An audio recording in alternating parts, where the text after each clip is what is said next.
So, if you're watching in the YouTube chat and you're wondering why I titled the stream the way that I titled it, with I tried something along the lines of I tried to warn you about Sony, it's time to talk about it. Shout out to Dez with the sub, appreciate it. Here on this stream, I preach being against a corporate cockmuncher. You are just the customers to these people. They do not care about you personally, so I never understood the console war, really riding for these corporations that do not pay your bills.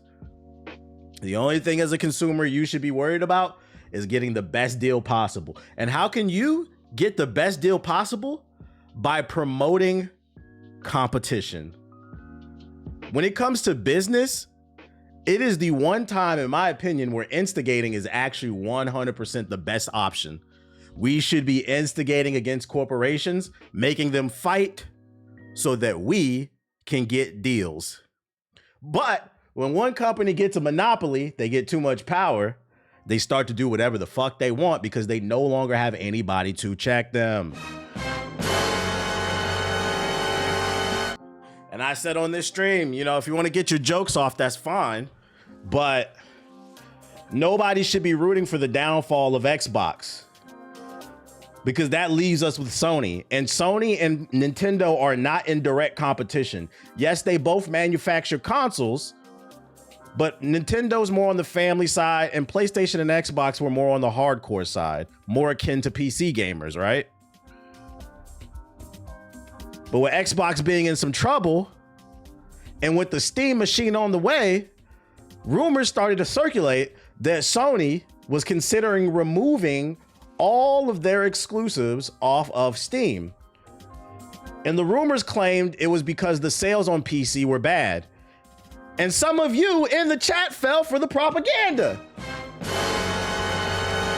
Because it was just last year on stream, Sony was, I remember, I wish I could find the article. Sony was gloating about how great the sales have been on PC. Now all of a sudden they're not great.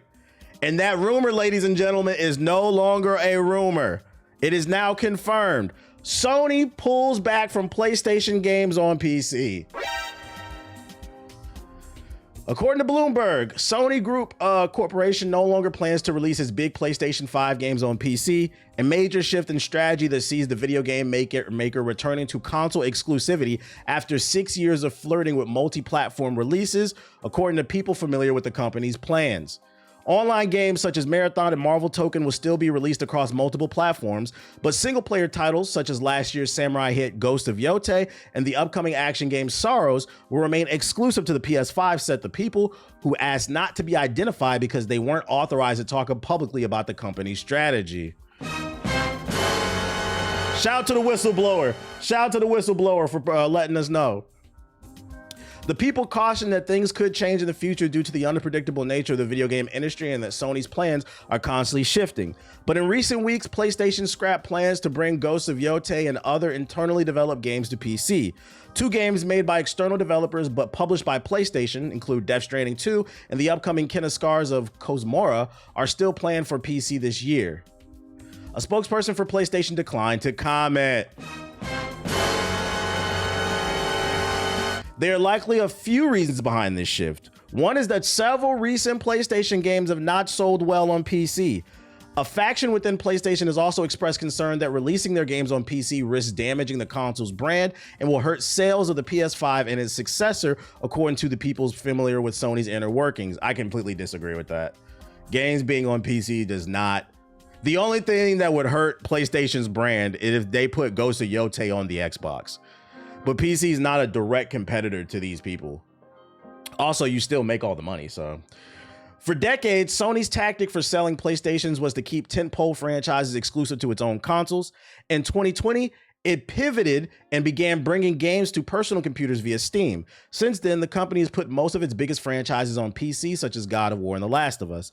But the strategy has been muddled and confused many players. Most PC releases arrived months or years after the games came to PlayStation. The cadence was never consistent and the announcements appeared to be haphazard. The company also upset PC players by asking them to create PlayStation Network's accounts to access many of the games. And that's a great example right there of what the actual issue was with putting some of these games on PC. They were either waiting too long to put it on PC, or you also had the issue of having to create a PlayStation Network account on Steam. And that's problematic. For those who don't game on PC, the reason why this pissed some people off in the PC community, two reasons. A, we already have a Steam account, GOG, Ubisoft, EA. We don't want to make another account. But also, PlayStation is not available in every region. So a great example of this would have been Helldivers 2. When they tried to introduce the PlayStation Network accounts onto Helldivers 2, there were certain countries that got locked out of the game that were already playing the game. So you're creating problems that don't need to be created. If it's gonna be on PC, let it be on PC. The issue is Sony wants to control everything. In my opinion, that's the real reason why they want to pull everything off. They can't control Steam. Now Sony is looking to take a more straightforward approach going back to console exclusives. Sony's two rivals in the console space have taken different paths. Nintendo company has released almost all of its games solely on its own Switch hardware, while Microsoft has turned to a multi-platform publisher, releasing everything on PC and many other games on PlayStation. Another factor behind Sony's pivot may be Microsoft's next Xbox, which is rumored to use Windows and be capable of playing PC games. Yep. That's the real issue.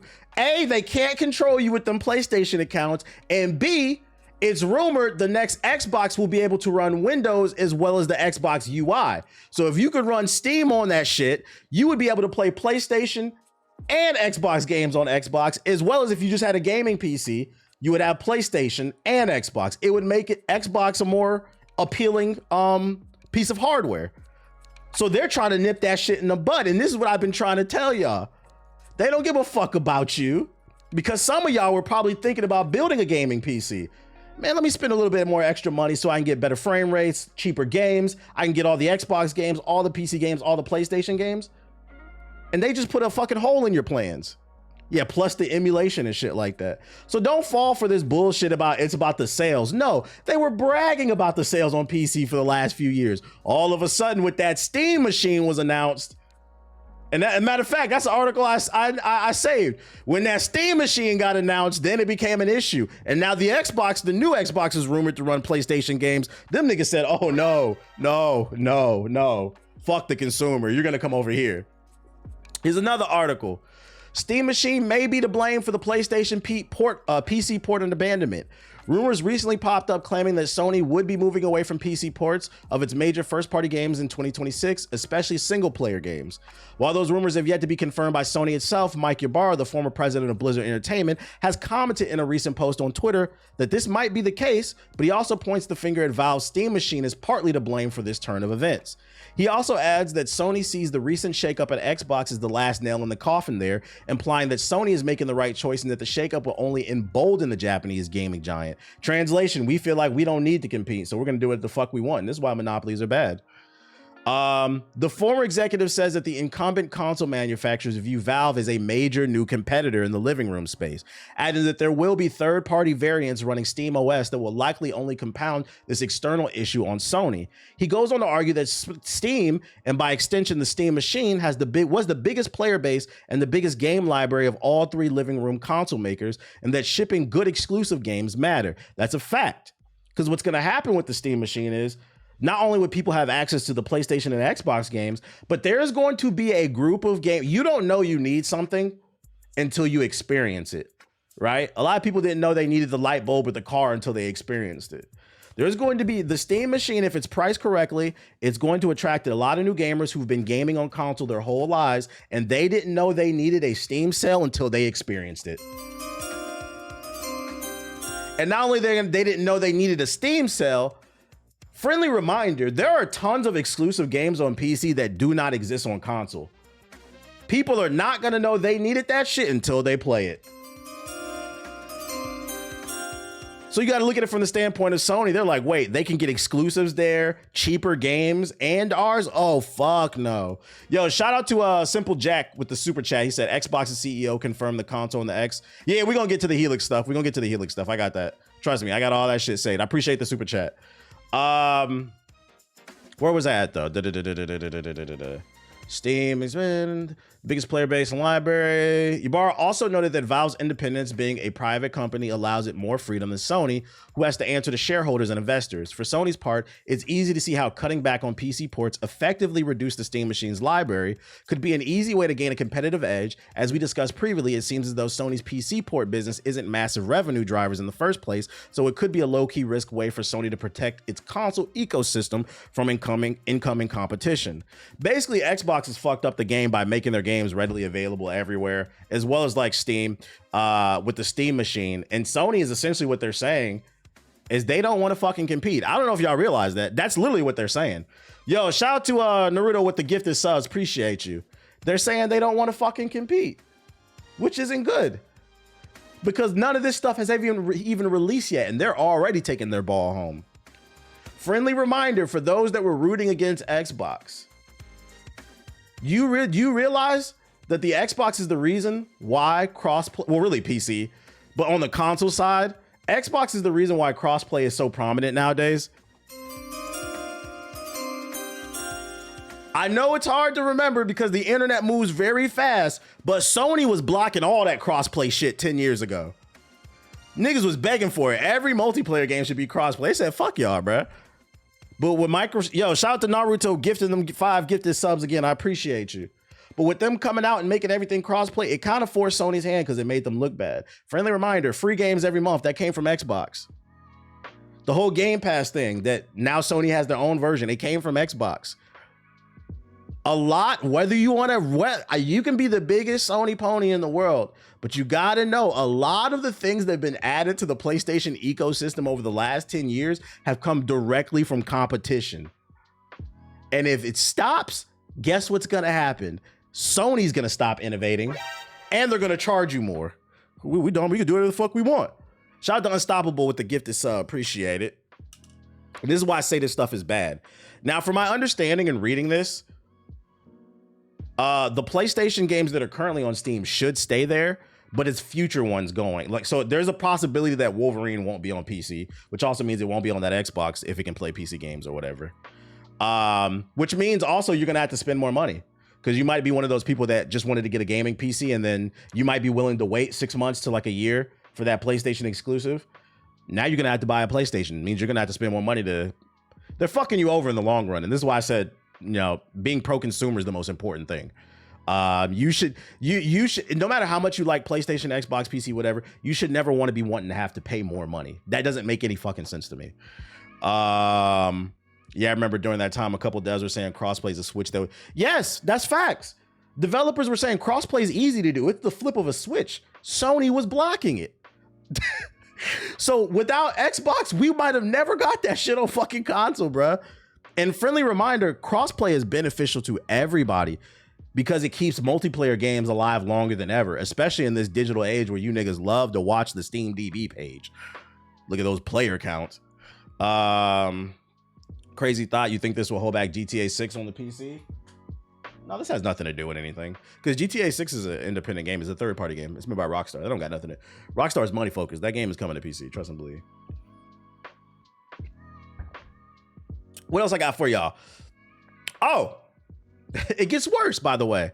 I feel like this one kind of flew under the radar, and it might be a sign of where we're going further. Not only is Sony moving all their games off of PC to block the Xbox stuff, but they're coming off Nintendo as well. After Lego Horizon, don't expect any more PS5 games on the Switch 2. We were a bit shocked when Lego Horizons Adventure was announced, and not because the game itself was a surprise, but because of the platforms it was coming to. Co-developed by Guerrilla Games and Studio Gobo, the plastic action platform was released simultaneously on the PS5, PC, and the Switch. Obviously, making the game for Switch makes more sense given its younger skewing audience, but developing first-party titles for other platforms is not something Sony is in the habit of outside of some rare exceptions. Well, according to the reputable Reese Kiwi Talks Riley, who has made a name for himself interviewing countless developers over the year, it wasn't Sony's choice to put the game on the Switch. Oh, so they never even wanted it to be there.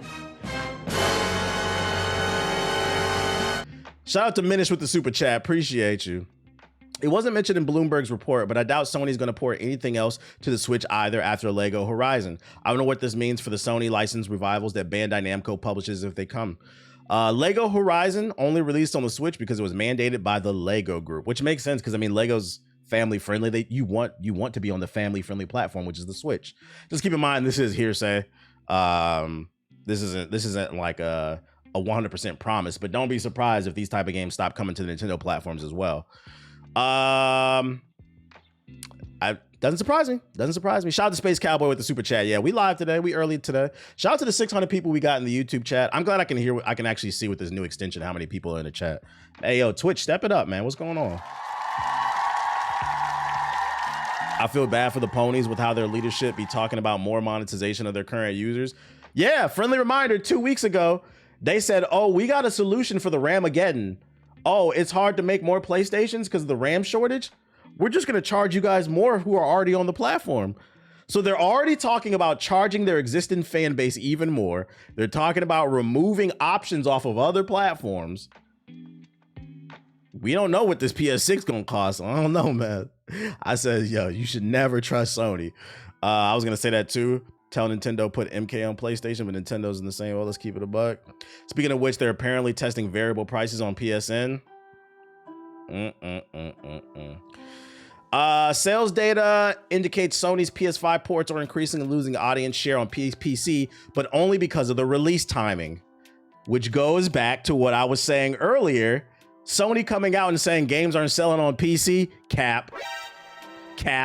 Every time one of these exclusives came out on PC, it was a #1 on the Steam charts.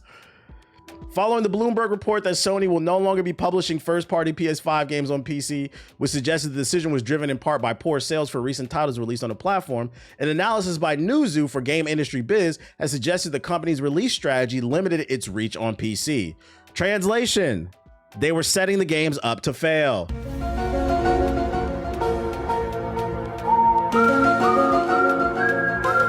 Conspiracy alert.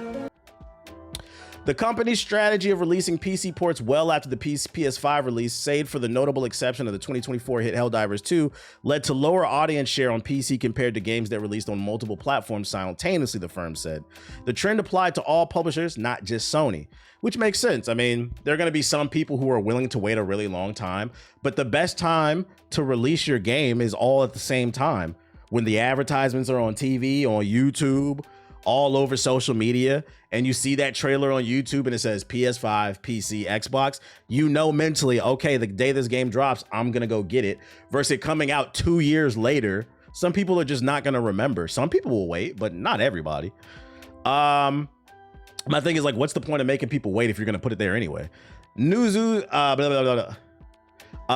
data shows that PlayStation titles ported to the PC after their console launch typically see PC account for around 13% of total players in the first 3 months across both releases.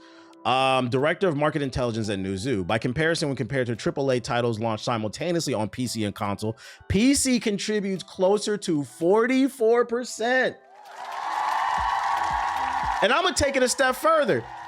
So when the game launches at the same time, PC and PS5, it's damn near 50-50. And I'm gonna take it a step further because they just started doing this shit. Give it 5 years and train the consumer to where every PlayStation game and PC game is coming out on the PC at the same time. I guarantee you it'd be 50-50 or maybe even 60-40. In addition, the port performance was horrible. Depending on certain games, yeah, that matters too. What's notable is that this pattern is not specific to Sony's first-party portfolio. We see almost no difference between first-party PlayStation titles and third-party PlayStation exclusives, suggesting the outcome is primarily driven by the staggered release strategy rather than the franchise demand. You're setting it up to fail. Yo, shout out to CJ with the super chat, the $10 super chat, just showing love. I appreciate you, big dog. The data indicates a declining audience share on PC for Sony's first-party titles, with more recent releases seeing declines over prior franchise updates. Looking at individual titles, the earlier wave of PlayStation PC releases captured relatively strong player shares on the platform. Horizon Zero Dawn reached 22% and Spider-Man 14 with 3 million sales. More recent ports have generally seen smaller PC shares, including Ratchet and Clank Rift Apart, because the game's like fucking 5 years old. Horizon Forbidden West, God of War Ragnarok, Marvel Spider, blah, blah, blah. We get it. Likely supported by being the franchise's first PC release. So what was the point of Sony even releasing any games on PC if they're going to do all this bullshit? I don't know. Can you share the article? Yeah, I got you, dog. Here you go. Here you go. Here. It should drop. The link should drop in both chats now. Yeah, there you go. Yeah, I like this new extension. Yo, shout out to Arc with the sub. Appreciate you. The key takeaway is that release timing has a significant impact on PC engagement. Translation, when you set something up to succeed, guess what? Surprise, guys. It'll succeed. Wow. Makes me wonder if Sony was purposely sabotaging the release of these games. Because, I mean, Xbox, they released their PC games day one. It makes me wonder if they were purposely sabotaging the releases just so they can snatch their chain back and see, it doesn't sell well, so we got to put it exclusively on the PS5, so you guys got to go buy that instead.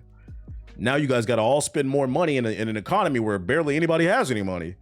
You got to remember that PlayStation niggas don't buy games, so they let Sony fail. Don't let PlayStation niggas hear that, because they'll tell you they buy games. I bought GTA 5, I bought Roblox, I bought Minecraft. Shout out to King Montez with the sub, appreciate it. Where's that infamous sequel? I don't know, man. We need that shit, bro. We need that shit. Madden, yeah, same 5 games every year. I do buy games. Like, that don't count, bro. That don't fucking count.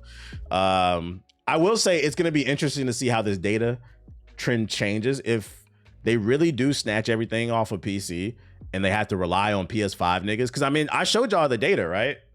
For those who missed those streams. On the PS5, this is why I say PS5 niggas don't buy games.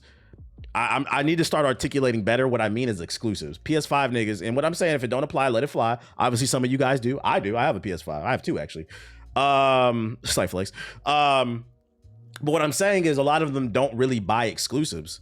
For the last 5 years, they've been playing the same games: Fortnite, Call of Duty, GTA, Roblox, Minecraft. Fortnite, Call of Duty, GTA, Roblox, Minecraft. Fortnite, GTA, Call of Duty, Minecraft. GTA, Fortnite, Call of Duty, Apex. Yeah, I got a pro. Yeah, I got a pro on my desk right here for the exclusives and shit like that.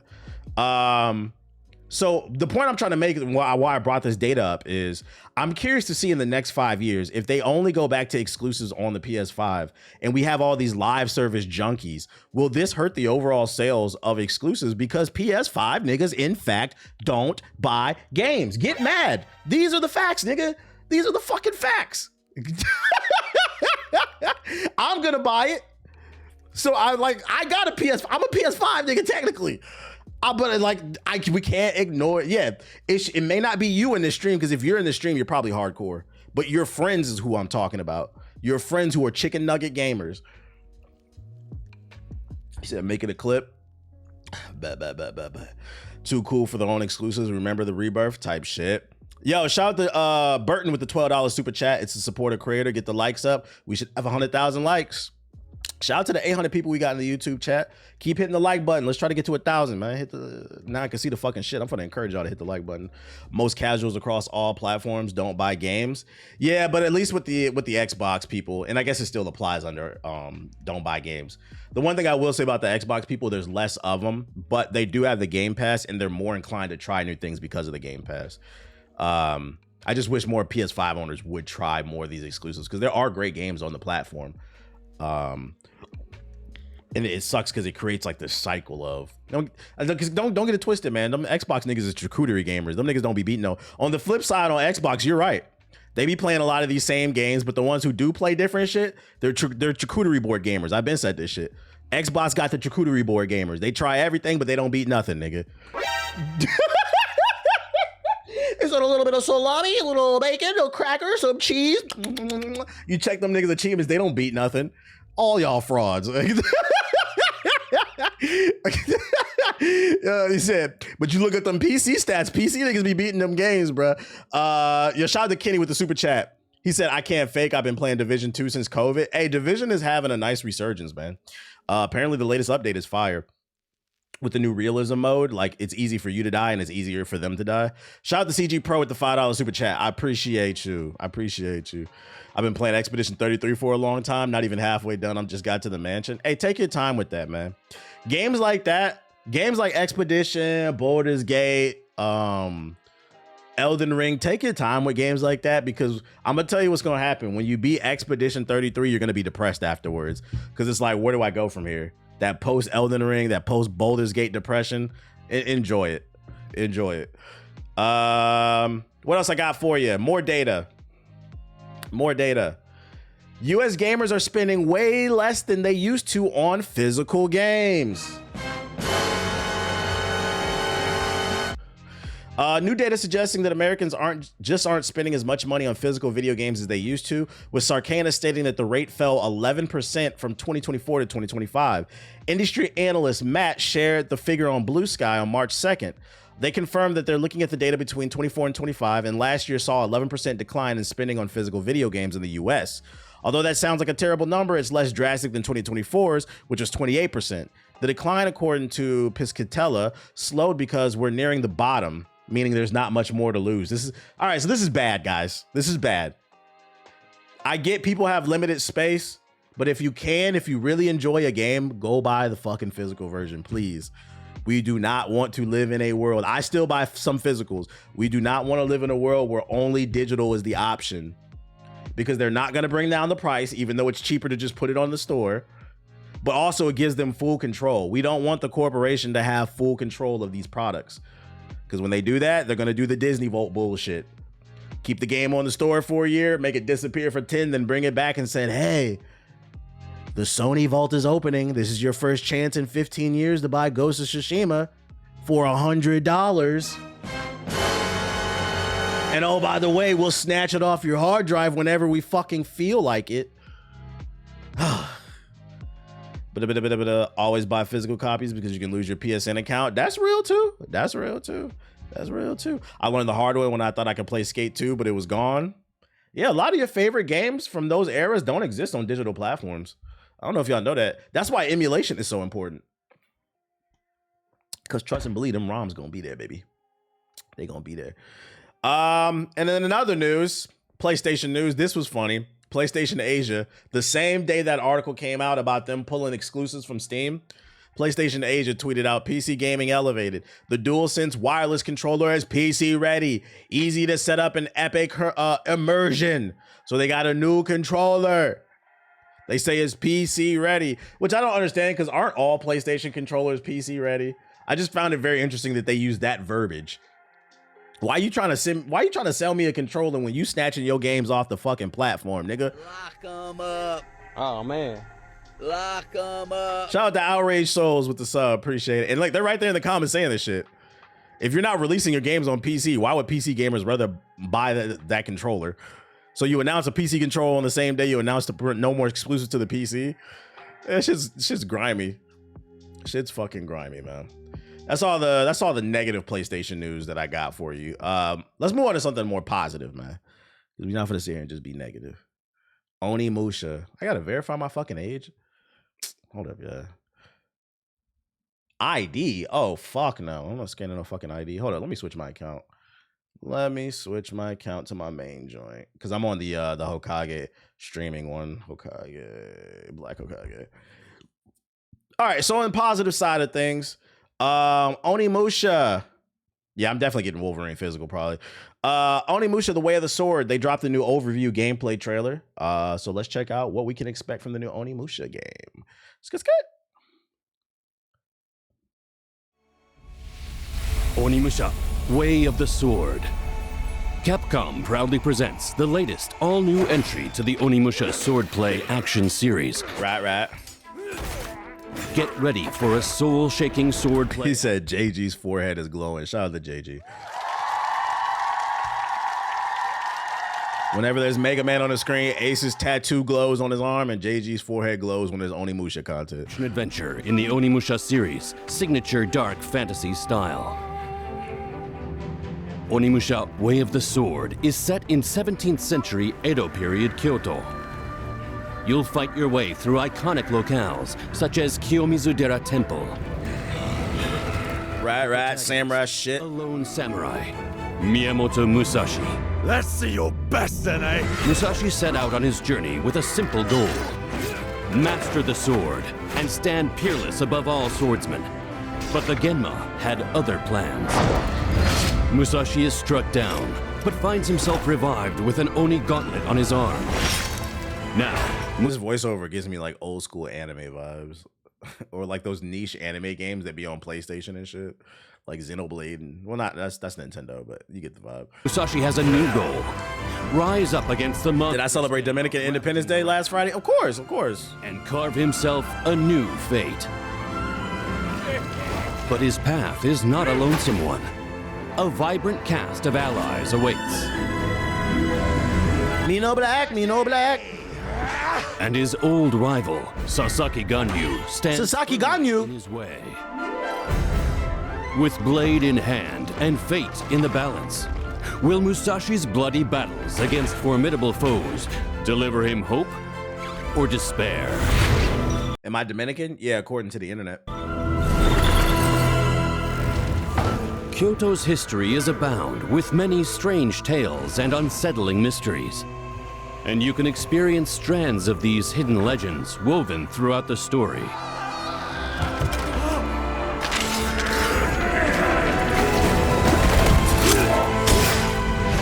Feel the ring of steel on steel, intense duels. Still on still. Reduce enemies to pieces with a devastating Ooh, he moving. parry and deflect attacks with That parry looks satisfying. well-timed blocks to turn the tide of battle in your favor. And, of course, absorb souls with the Oni Gauntlet to recover health or ready powerful abilities. Right. Moving from one bloody and desperate battle to the next. Shout out the machine with the sub. Appreciate you. To fight. What Is the game Jeff was crying about? Nah, I don't remember Jeff crying about this game. end of his blade?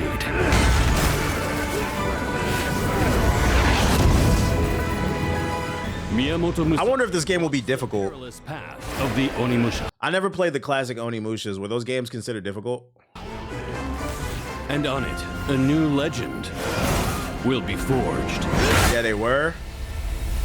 Yeah, because I noticed the scale of the fights are not very big. There's only like a few people on screen, which makes me think that like each one's going to be more dangerous. You could probably die like in 1 or 2 hits on top of like the big enemies and stuff. Like the scale of which is fine as long as it's difficult. Bloody and desperate. I want a fun challenge. Musashi searches for his reason to fight. What answers will he find at the end of his blade? Yeah, make your strikes count. Miyamoto Musashi walks the perilous path of the Onimusha. And on it, a new legend will be forged.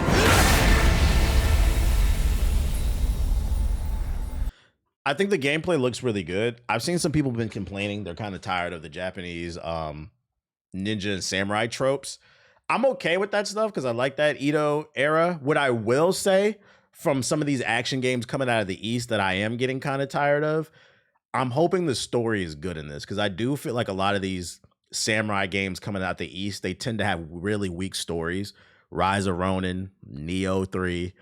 I'm hoping that this one is even. I'm not gonna lie, even Ghosts of Yote, I didn't think the story was particularly great in that. It was pretty straightforward revenge story. Like I want some stronger writing that really kind of gravitates me and makes me fall in love with these characters, and hopefully they can stick that landing. I feel like that's what's making people kind of tired of it. It's less of the era and more of like we don't really feel a connection to these characters like that.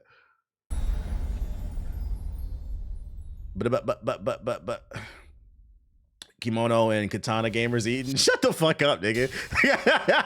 Shout out to the Kimono and the Katana gamers. We eating. That's still fucking funny. Still no date. It's still supposed to come out this year. So hopefully. Other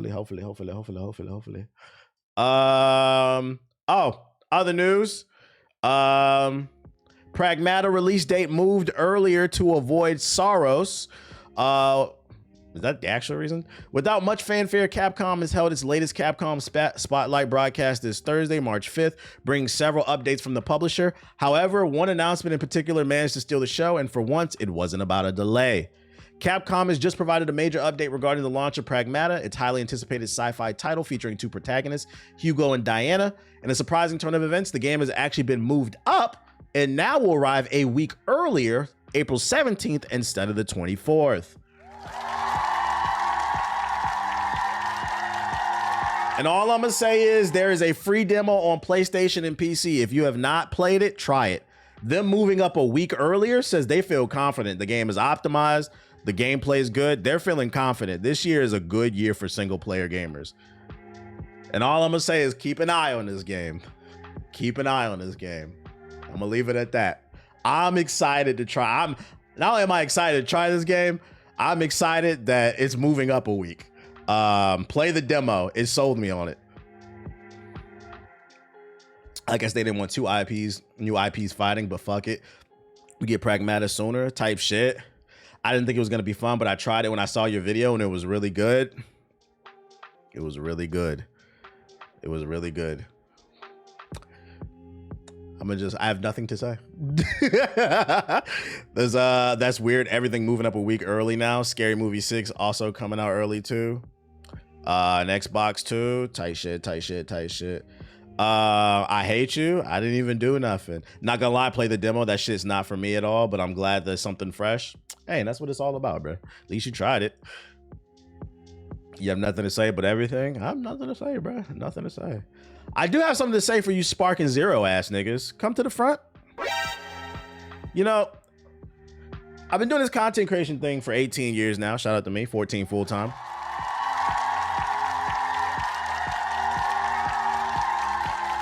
And you know, I didn't start playing all different types of genres of games just because I became a content creator. It's something I genuinely have a passion for games, and I always say I pretty much love every genre of games except for I just couldn't get into RTSs. And even with RTSs, I make some exceptions. Every once in a while, there's one that catches my attention, but I usually love all genres. That being said, being a creator for 18 years, 14 full time, playing all different types of genres, I've never had a community ever question my fucking intelligence, my IQ over a video game. And mind you, I've pissed off a lot of different communities. I remember I pissed off the Dark Souls 2 community because I wasn't a big fan of that game. I be pissing off them Bloodborne niggas. I be pissing off the Fallout 76 niggas. I piss off all the anime gamers. I piss off the 2K niggas. Mad niggas hate. A lot of communities hate me. They keep watching me, but they claim to hate me. There's only one community, the FGC. There's only one community that talked about my intelligence, and it was them Sparking Zero niggas who said that was going to be Game of the Year in 2024 when it was the same bullshit ass 3D arena slop where you played through the Sand Saga to the Boo Saga again. And niggas got excited because you can make custom cutscenes with the characters that had no voice acting just to participate in the same dream fights that you already had. Then y'all tried to make it a competitive game, found out the game's not balanced, ruined that shit. A game that was designed to be for fun, you ruined it because you tried to make everything MLG. Well, I came across this tweet on my For You page that had me cracking up. Shout out to Gifted. He be in the chat. He's a regular. I appreciate you testifying on Twitter, man. This shit went viral. You seen I liked it. It went viral, and I said, let me save this so I can keep pushing my agenda. The game that y'all screamed was going to win Game of the Year. Player base dropped by 90% within the first week. And we now have another person testifying. Gifted tweeted out, I spent $60 on Sparking Zero and haven't played more than 43 minutes.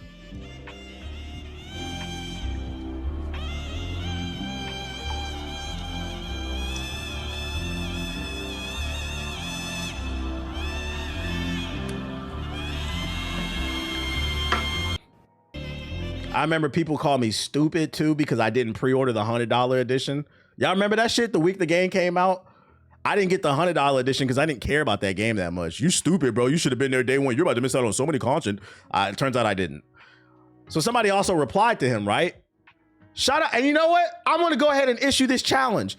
Gifted just tweeted out. He was just testifying. He realized that he didn't spend a lot of time with this game. He wasted his money because it's really not that fucking good. He inspired people on Twitter to do the same thing. Squirrel Hitake tweeted, boy, you made me go check my playtime. What a fucking waste. So niggas are now checking their playtime and realizing they wasted money on this fucking bullshit. But man, you think about something, man. What the hell? But what the fuck? He only got 7 hours on it. He thought he was gonna get at least 50. And I didn't even play this. Somebody else was playing it. Oh, he didn't even play it. But even still, 7 hours is not a lot. That's a week, bro. That's an hour a day for a fucking week. Yeah, right. Hey, so I need everybody to do me a favor. I'm gonna drop the link in the chat. Go ahead and reply to these tweets. I'm gonna need y'all to look at y'all playtime on Sparking Zero and be honest. Reply with a video showing how much you didn't fucking play this game. I'm issuing a new challenge. Hashtag the Sparking Files. We finna expose all you niggas. I'm dropping a link in the chat. Hashtag the Sparking Files. Yeah, Sparking Zero, zero interest. Dragon Ball Sparking Zero interest. That shit is fucking great. Niggas is frauds. I love it, bro. No crossplay killed this shit for me. Maybe for you. I don't think crossplay would have saved this game. It's literally Naruto Ultimate Ninja Storm 4, 5, 6, 7, 8, 9, 10 with Dragon Ball characters. It wasn't saving this game, guys. It's not a bad game to be 100% fair, but it's not pushing any boundaries. We've played this game before. And as you get older, your patience for that bullshit starts to go down. And I get called crazy. Once again, usually, I want to say I'm never wrong, but rarely am I wrong. Usually I'm just ahead of the curve. In other news, Mega Man Star Force Legacy Collection online features detailed if you're interested in this remake. In the latest Capcom Spotlight broadcast, Mega Man series producer detailed the online mode in Mega Man Star Force Legacy Collection for the Switch. The online, shout out to the super chat from Space Cowboy. There was more hype for that game before it came out than when it finally came out, it just died out. Yeah, because people, and this is why I said I like the biggest fight GTA 6 is gonna fight. The uphill battle will be the dreams and the hopes that motherfuckers are putting into that game. Low key, a lot of y'all ruined Sparking Zero for yourselves because you put all your hopes and dreams into that game. Made up a bunch of different gameplay features, a bunch of different story elements, a bunch of different online quality of life features, and it turned out it was just fucking Ninja Ultimate Storm instead of just looking at the gameplay. And that's why I say, reserve judgment for GTA 6. Let's hope that it's good, but don't. And I'm gonna cover GTA 6 in a second because they're doing it right now with this basketball shit. Man, I heard GTA 6 is gonna have 3v3 basketball on that shit. Stop saying that, because if it doesn't, you're going to piss yourself off. Just let it fucking come out and judge it for what it is. Anyways, like this game. These online features include preferences, casual match, and rank matches, as well as friendly matches. Starting with the preference menus, you'll here be able to select your save data and view your edit deck, and edit your deck. You can also select all 3 titles, which allows you to quickly find a match. So, I mean, this old Game Boy game is gonna have online type shit, bro. Nah, the base game should have had other core modes that other recent DBZ games have. Survival, Mission 100, What If Story. I agree, it should have had more. It didn't, nigga. That's the point. All you did was just fucking rewrite what I said. That's the point. It lacks shit. It's just be disagreeing for the fucking sake of disagreeing. They should have let us create our own characters too. That would have been cool. Create your own character and then customize the movesets like Xenoverse. At this point in time, they should just add whatever they can to add value to the customer, basically. What else I got for y'all, man? What else I got for you? Actually, you know what? Let me take a quick bathroom break.